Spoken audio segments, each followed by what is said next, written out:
So Zootopia is a thing.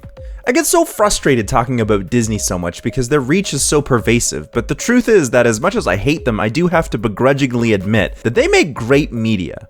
I had originally wanted to do this about Redwall, which is a dope show, but Zootopia just worked better conceptually. That doesn't mean I'll stop being critical of Disney and the way that they're affecting storytelling and culture through homogenization, but that being said, I adore Zootopia. How can anyone not be charmed by this movie's glorious computer animation? We've come a long way from the wooden posing and dead-eyed look that made the first Toy Story work so well. The brilliant colors and textures of different kinds of fur, to the city itself and its diverse biomes which mimic a big city like New York's boroughs. I just want there to be an open world video game where I can explore each of these sections, like Grand Theft Auto! But, you know, child appropriate.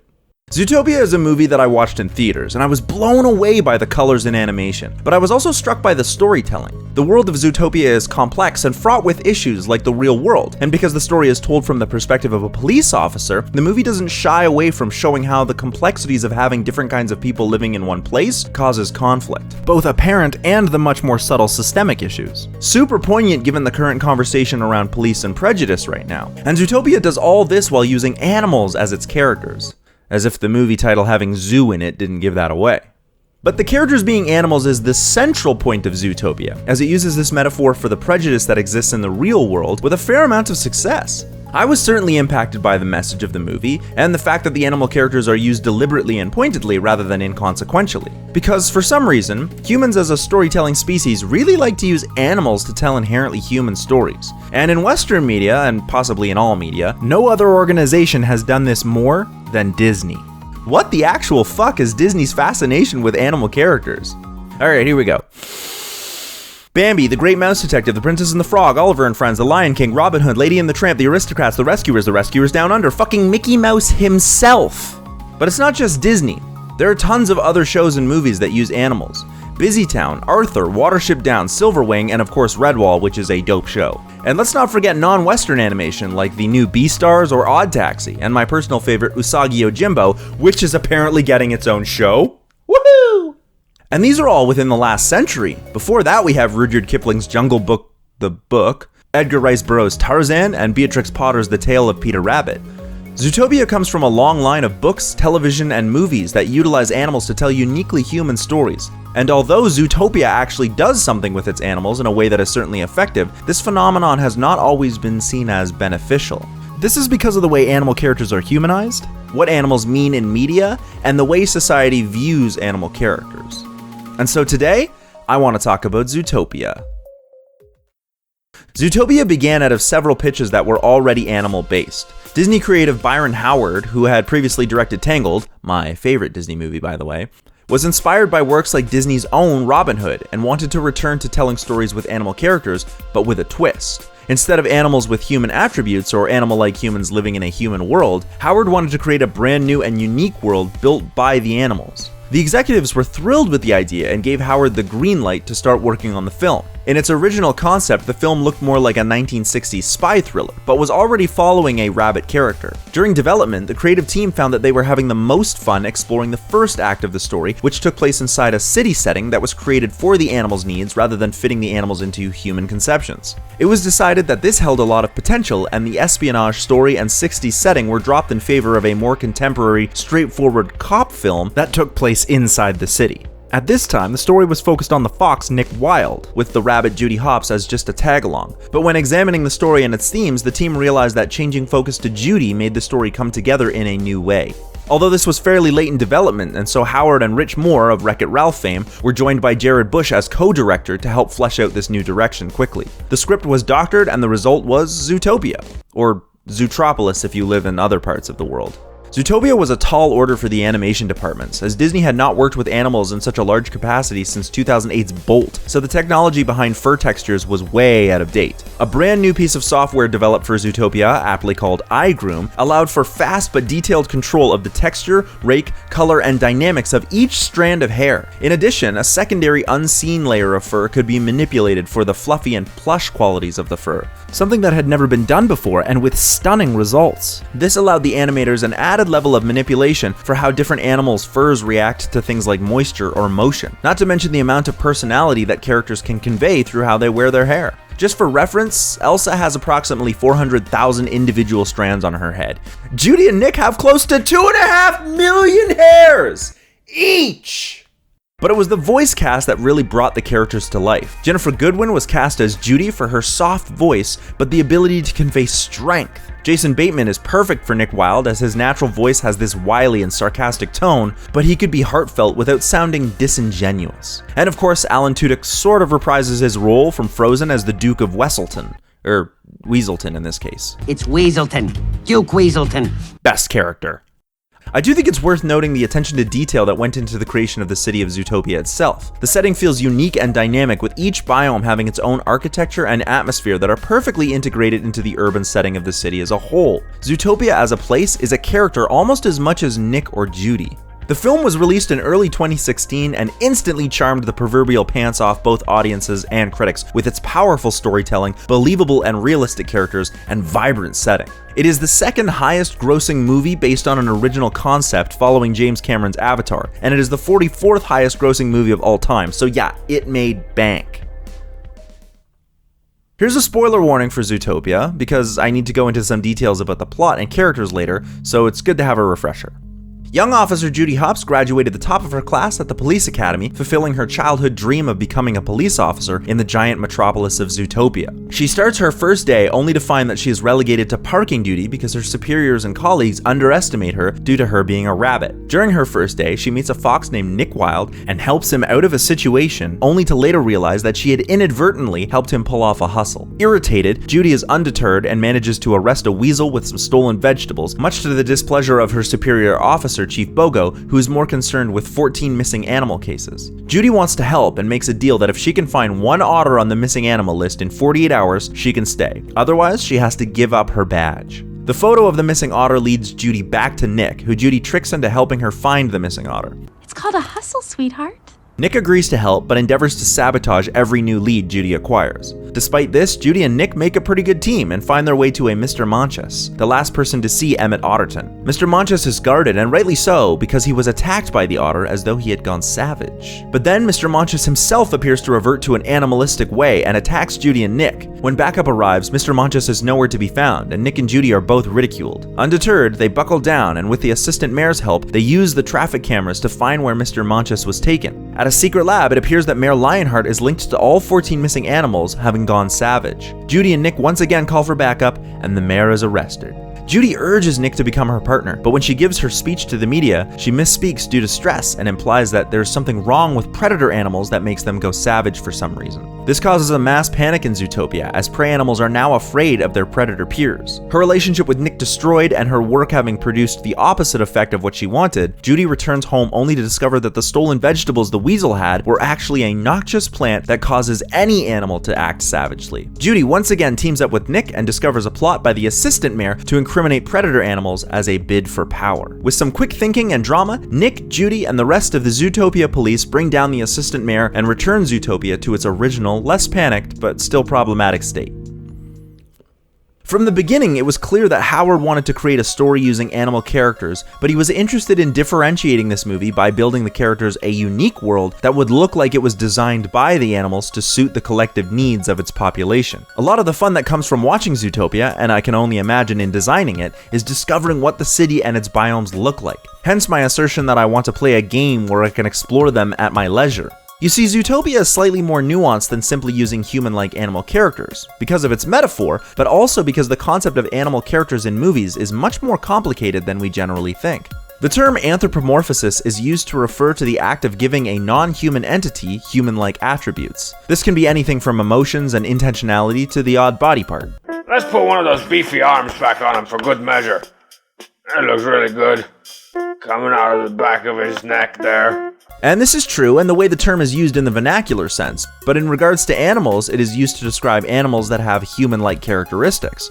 Pretty straightforward, but there's another term called zoomorphosis, which is used to describe humans that are given animal attributes or characteristics. This is not a straight dichotomy of zoomorphosis on one side and anthropomorphosis on the other, but a spectrum, with shows like Watership Down on the anthropomorphic side of the scale, and Redwall being closer to the zoomorphic side. Also a dope show. It's clear that Zootopia seems to lean towards the zoomorphic side of the spectrum, as the characters even refer to walking on all fours as a negative and related to savagery. He was an animal. Down on all fours. However, this is again not so simple, because although it is similar to Redwall in that they're both dope, they also have characters that are referred to as animals, and that there is a differentiation between species. The animalistic differentiation from regular humans is a central theme in the story of Zootopia, placing it more towards the middle of this scale. But as much fun as it is to talk about which movie would go where, and I do think that would be quite fun, there are other factors to consider.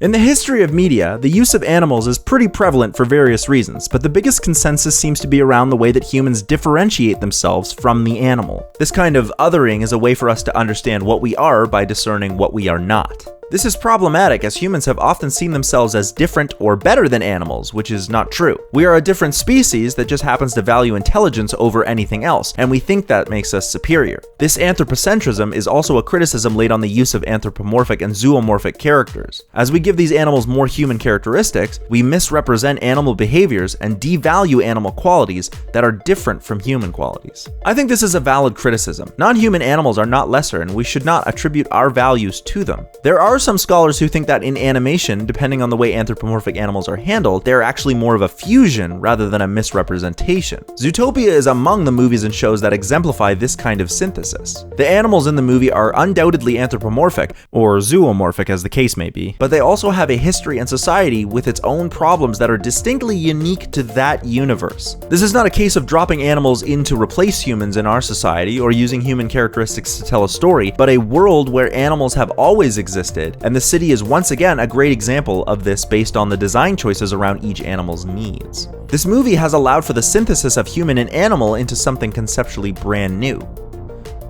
Animation is a significant part of the history of the moving picture, and as far back as the earliest uses of the medium, animal characters, both anthropomorphic and zoomorphic, were depicted, sometimes side by side, which raises some alarming questions. Part of this was that they were seen as simpler to draw and therefore animate, because their recognizable features made them distinct from one another without the need for realistic human details that would take far too much time to draw. But the other reason is how much meaning and metaphor can be projected onto animals by the creator and audience. This is not some kind of broad, deeper meaning, but just subconscious cultural understandings of certain animals. That's right, animals have meaning to humans beyond their basic animal qualities. And I don't mean food or danger in the instinctual sense. This is just another way we impose our own anthropocentric views onto animals, unfairly I might add. But these conceptions are incredibly useful for conveying information about a character very quickly because the audience is assumed to know the underlying meaning behind that animal. This shorthand is used everywhere in Western media. In Robin Hood, all the characters are associated with their animals by personality. Robin Hood is a fox, cunning and clever. Little John is a bear, strong but a softie. He's got that lovable teddy bear thing going on. Hiss is a snake, devious and sinister. Easy associations, but none of them are even remotely true.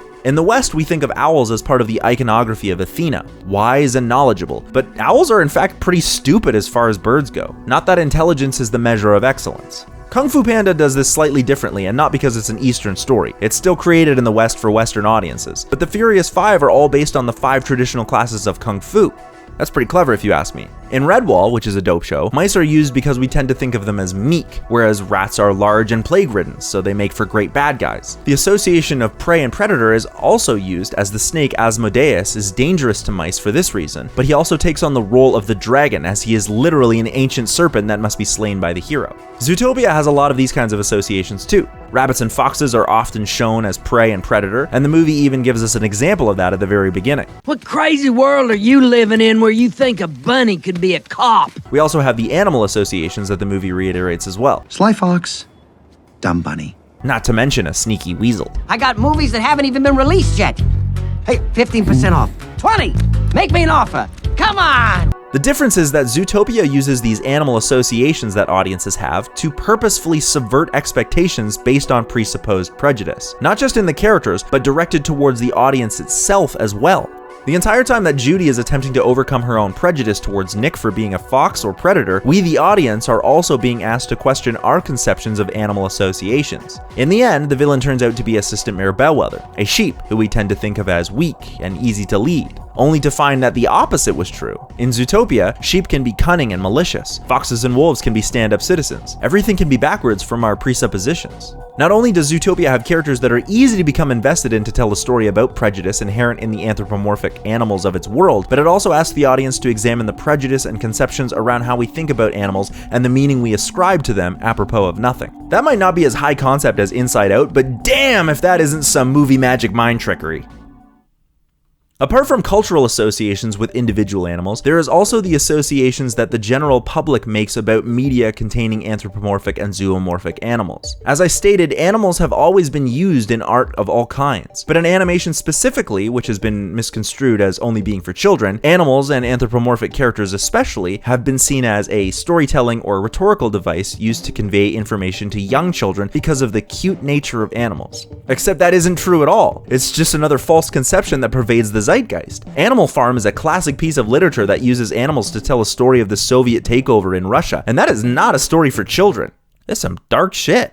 And more recently, there are shows like BoJack Horseman, and although the animals are not really the point of the show beyond some hilarious wordplay, not if you were the last albino rhino gyno on the planet. Well, I'm the only albino rhino gyno I know. They are still animals, and that show is arguably less for children than Animal Farm. It's all about abuse, cycles of violence and depression. It's told really well, but super not for children. Beastars is more closely related to Zootopia in that it focuses on the actual animal attributes of its characters to explore themes of sex and violence, which are also not themes for children. Even Zootopia uses animals to convey an inherently complex topic of prejudice through the use of the animal metaphor. While this is arguably aimed at children, it is not a simple idea. And although the metaphor between race and animal doesn't quite work due to the fact that animals are actually different species and therefore do have differences rather than the perceived differences that come with race, it doesn't mean the story isn't impactful.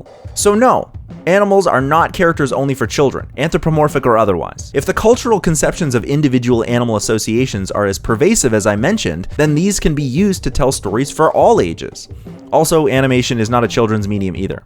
Just figured I'd throw that in there.